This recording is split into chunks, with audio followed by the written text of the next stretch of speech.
On the morning of December 25th, at approximately 6:30 a.m. Central Time, a suspect male detonated a vehicle-borne IED. This suspect male's target was of critical importance to the communications infrastructure in Tennessee, Kentucky, and northern Alabama. In addition to displacing nearly 400 residents, the bombing impacted 45 businesses and rendered 10 of the buildings unsafe for occupancy.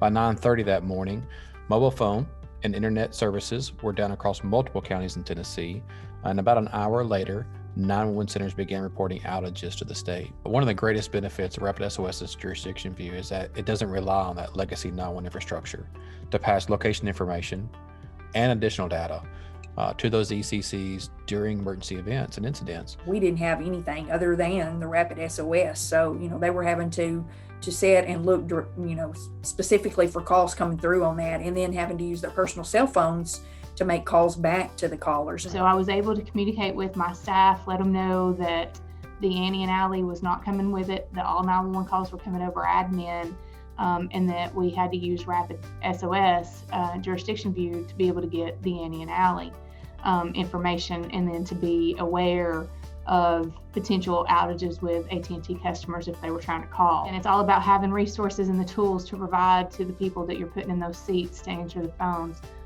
And we were able to identify fairly quickly. It took a little while, but once we started putting two and two together, realizing we were actually impacted, and then using RapidSOS to ensure we got the information we needed.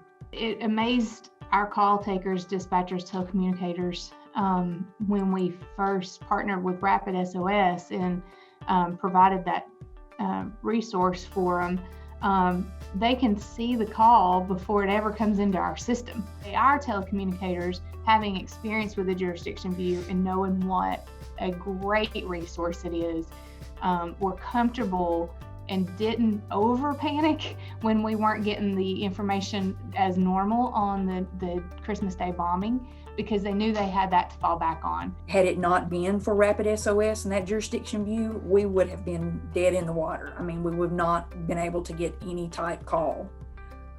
They weren't even able to get a call out to the resolution center to get our 911 calls rerouted, because of course they were down as well.